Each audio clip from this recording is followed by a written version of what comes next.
नमस्कार, कच्चा चिट्ठा देख रहे हैं आप और मैं हूं आपके साथ परवीन शेख। लोकसभा चुनाव के बाद महाराष्ट्र की सियासत पल पल रंग बदल रही है। ये सियासत किस करवट बैठेगी ये तो आने वाला वक्त ही बताएगा, लेकिन जिस तरह से इस वक्त उठापटक और बयानबाजियों का दौर चल रहा है उससे साफ तौर पर अंदाजा लगाया जा सकता है कि महाराष्ट्र में कुछ बड़ा खेल हो सकता है। लेकिन ये खेल करेगा कौन, ये देखना काफी ज्यादा दिलचस्प होगा। लगातार सियासी बयानबाजियों का दौर चल रहा है, ऐसे में कुछ बयान एक बार फिर से सुर्खियों में आ चुके हैं, जिसके बाद सियासी हलचल भी काफी ज्यादा तेज हो गई है।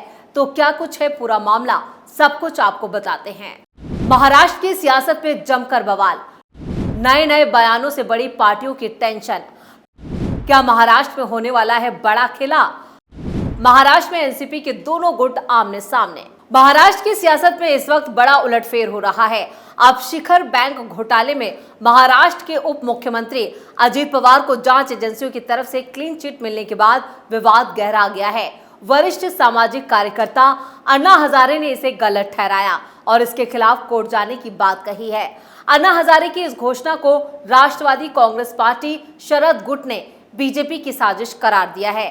पूर्व गृह मंत्री अनिल देशमुख ने आरोप लगाया कि अजीत पवार को लोकसभा चुनाव में कोई फायदा नहीं मिला, इसलिए बीजेपी ने साजिश रचकर अन्ना हजारे को भड़काया है।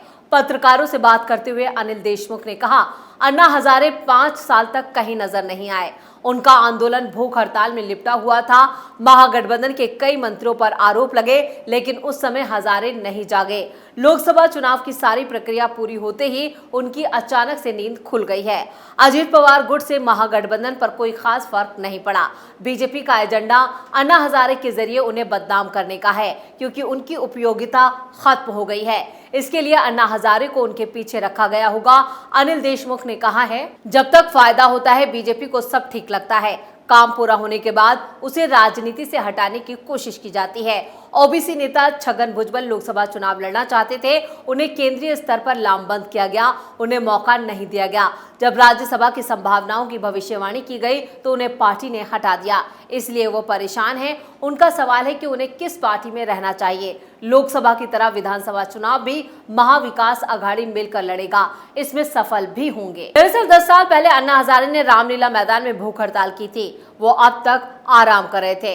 वो अचानक उठे और विपक्षी दल की चेतावनी पर सीधे उप मुख्यमंत्री अजित पवार को निशाना बनाना शुरू कर दिया। एनसीपी अजित पवार गुट के प्रदेश प्रवक्ता और नगर अध्यक्ष प्रशांत पवार ने यह आरोप लगाए हैं। उन्होंने कहा कि अन्ना हजारे अब अजित पवार के बारे में बातें करने लगे हैं। कुछ नेता उप मुख्यमंत्री का नाम खराब करने की कोशिश कर रहे हैं। भविष्य में पवार मुख्यमंत्री बनेंगे, इसलिए विपक्षी दल नाराज चल रहा है। पवार ने यह भी कहा कि इसके लिए अन्ना को किसी ने सुपारी नहीं दी थी। दिल्ली के मुख्यमंत्री अरविंद केजरीवाल भ्रष्टाचार और घोटालों के आरोप में जेल में हैं। प्रशांत पवार ने यह भी कहा कि केजरीवाल को पद छोड़ने के लिए कहने और उनका समर्थन करने वाली कांग्रेस के खिलाफ फिर से अन्ना हजारे को विरोध करना चाहिए। वहीं दूसरी तरफ लोकसभा चुनावों में बड़ी जीत के बाद महाविकास आघाड़ी यानी एमवीए के 2 प्रमुख घटक दल शिवसेना यूबीटी और एनसीपी शरद गुप्त ने साफ किया है कि पार्टी में बागियों की घर वापसी नहीं होगी।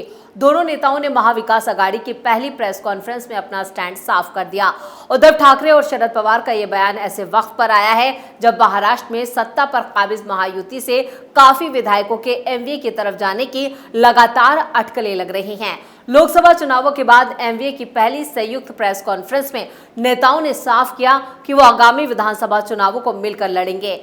महाविकास आघाड़ी की तरफ से विधानसभा चुनावों में 288 में से कम 185 सीटें जीतने का लक्ष्य तय किया गया है। महाराष्ट्र में सरकार बनाने के लिए 145 सीटों की जरूरत होती है। अजित पवार की वापसी नहीं। महाविकास आघाड़ी की ज्वाइंट प्रेस कॉन्फ्रेंस में शरद पवार ने अपने भतीजे डिप्टी सीएम अजित पवार को अपनी पार्टी में वापस लेने से इनकार कर दिया। पवार ने यह बयान ऐसे वक्त पर दिया है जब यह अटकलें लग रही हैं कि आगामी विधानसभा चुनाव में बीजेपी अजित पवार से दूरी बना सकती है। एमवीए की प्रेस कॉन्फ्रेंस में उद्धव ठाकरे और शरद पवार दोनों ने दृढ़ता से कहा है कि बागी नेताओं को वापस लेने का कोई सवाल नहीं है। अजित पवार की अगुवाई वाली एनसीपी राज्य में सिर्फ 1 सीट पर जीती है। अजित पवार प्रतिष्ठापूर्ण बारामती लोकसभा सीट पर अपनी पत्नी को नहीं जिता पाए हैं। ऐसे में चर्चा है कि इससे उनका कद प्रभावित हुआ है। पीएम मोदी पर तंज कसा। शरद पवार ने इस मौके पर पीएम मोदी पर भी तंज कसा। उन्होंने कहा कि राज्य में मोदी ने 17 रैलियां और एक रोड शो को संबोधित किया।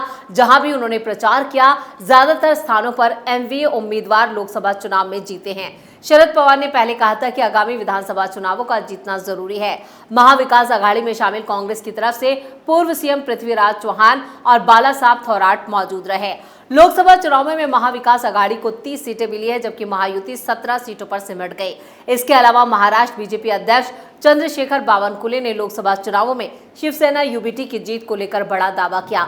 उन्होंने कहा कि उद्धव ठाकरे की पार्टी को 51% वोट मुसलमानों के मिले थे। इसके साथ ही चंद्रशेखर बावनकुले ने कहा है कि लोकसभा चुनाव में विपक्षी गठबंधन महाविकास अघाड़ी और सत्ता पर काबिज गठबंधन के बीच वोटों का अंतर सिर्फ 0.3% था। उन्होंने दावा किया है कि महाराष्ट्र के विधानसभा चुनाव में लोग बीजेपी और उसके सहयोगी दलों को ही वोट करेंगे, क्योंकि एमवीए को पावर देने से नरेंद्र मोदी सरकार द्वारा राज्य में चलाई जा रही कल्याणकारी परियोजनाएं रुक जाएंगे। मुंबई में एक प्रेस कॉन्फ्रेंस को संबोधित करते हुए चंद्रशेखर बावनकुले ने कहा कि विपक्षी खेमे के कई नेता मुख्यमंत्री पद के लिए दावेदारी कर रहे हैं, वहीं महाविकास अघाड़ी अपनी बड़ी सफलता बता रहे हैं और वहां वोटों का अंतर सिर्फ 0.3% रहा है। उन्होंने कहा कि लोग विधानसभा चुनाव में महायुति को वोट देंगे, क्योंकि वो जानते हैं कि एमवीए सरकार मोदी सरकार की कल्याणकारी योजनाओं को बंद कर देगी। 51% वोट मुसलमानों के मिले थे। महाराष्ट्र बीजेपी अध्यक्ष चंद्रशेखर बावनकुले ने आगे कहा है कि 4 जून को लोकसभा चुनावों के परिणाम घोषित होने के बाद तो अपनी पहली प्रेस कॉन्फ्रेंस को संबोधित करते हुए शिवसेना यूबीटी के प्रमुख उद्धव ठाकरे और एनसीपी के प्रमुख शरद पवार और कांग्रेस के पृथ्वीराज चौहान ने दावा किया था कि महाविकास अघाड़ी ही महाराष्ट्र के विधानसभा चुनावों में जीत हासिल करेगी। वहीं उद्धव ठाकरे ने दावा किया था कि समाज के सभी वर्गों ने आम चुनावों में एमवीए को वोट दिया था। इस पर पलटवार करते हुए बावनकुले ने कहा शिवसेना को 51% वोट मुसलमानों के मिले थे, क्योंकि वो पिछले 2.5 सालों से हिंदू विरोधी रुख अपना रहे हैं। वहीं सोलापुर की सांसद परिणीति शिंदे के आरोप के बारे में पूछे जाने पर उनके क्षेत्र में दंगे कराने की साजिश रची गई थी। इस पर चंद्रशेखर बावनकुले ने कहा कि ऐसी घटनाएं तब हुई थी जब शरद पवार के नेतृत्व वाली यहाँ पर जो एनसीपी है और कांग्रेस सत्ता में थी। राज्य सरकार द्वारा वक्फ बोर्ड को बड़ी धनराशि देने के बारे में पूछे जाने पर बावनकुले ने कहा कि बीजेपी का रुख यह है कि सारे के निजी व्यक्तियों, मंदिरों, पिछड़ों और आदिवासियों की जमीनें निकाय ने हड़प ली। हमने मांग की है कि भूमि रिकॉर्ड को सही किया जाए और इन भूखंडों को असली मालिकों को लौटाया जाए। आम चुनावों में महाराष्ट्र की 48 लोकसभा सीटों में से 30 सीटें एमवीए ने जीती थी, जिसमें से कांग्रेस सबसे अच्छा प्रदर्शन करने वाली बड़ी पार्टी बनी। उसने 13 सीटों पर जीत हासिल की है। हालांकि बीजेपी की संख्या 2019 के लोकसभा चुनावों में 23 से घटकर इस बार 9 रह गई। इसके अलावा अभी हाल ही में आरएसएस के बाद विश्व हिंदू परिषद ने भी महाराष्ट्र की महायुति सरकार पर नाराजगी जताई। दरअसल महाराष्ट्र सरकार ने वक्फ बोर्ड को 10 करोड़ रुपए का अनुदान देने का फैसला किया। वित्त वर्ष 2024-25 में डिजिटलाइजेशन के लिए ये राशि वक्फ बोर्ड को दी जाएगी। इस पर नाराजगी जताते हुए विश्व हिंदू परिषद ने शुक्रवार को कहा कि जो कांग्रेस की सरकार ने नहीं किया वो काम भी महायुति की सरकार कर रही है। ये सिर्फ मुसलमानों के तुष्टीकरण की कोशिश है। आपको बता दें कि महाराष्ट्र सरकार के अल्पसंख्यक मंत्रालय ने 2 करोड़ की राशि वक्फ बोर्ड के लिए जारी कर दी है।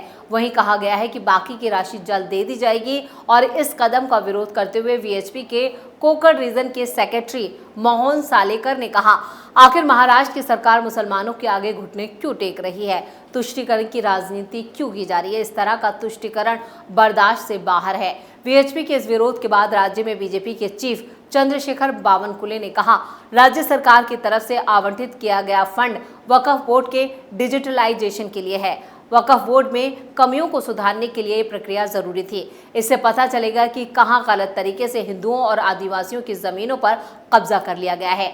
बावनकुले ने कहा कि महाराष्ट्र सरकार और बीजेपी किसी के तुष्टीकरण में शामिल नहीं है। जो भी लोग महाराष्ट्र की सरकार पर आरोप लगा रहे हैं उन्हें असली मकसद समझना चाहिए। वहीं इस मामले पर शिवसेना यूबीटी नेता संजय राउत ने कहा है कि वीएचपी विरोध कर सकता है, क्योंकि वही इस सरकार को लाए। दरअसल ये अनुदान एक संयुक्त संसदीय समिति की सिफारिश पर दिया गया और इस समिति ने महाराष्ट्र में वक्फ बोर्ड और उसकी संपत्तियों का निरीक्षण किया था और उसके बाद तत्कालीन मुख्यमंत्री ने अनुदान देने का वादा किया था। वहीं विश्व हिंदू परिषद ने सरकार को आंदोलन की भी चेतावनी दी है। विश्व हिंदू परिषद का कहना है कि सरकार हिंदू मंदिरों पर कब्जा करती है और वहां का धन वक्फ बोर्ड को देती है। ऐसे में अगर 10 करोड़ रुपए देने का फैसला वापस नहीं लिया जाता है तो विश्व हिंदू परिषद आंदोलन करेगा। इसके अलावा इस मुद्दे के राज्यपाल के पास ले जाया जाएगा। यानी कुल मिलाकर महाराष्ट्र में जिस तरह से सियासी घमासान है और एक के बाद एक बड़े बदलाव हो रहे हैं, उससे आने वाले वक्त में कुछ बड़ा खेल देखने को मिल सकता है। कच्चा चिट्ठा में फिलहाल के लिए इतना ही। बाकी खबरों के लिए देखते रहिए कैपिटल टीवी। नमस्कार।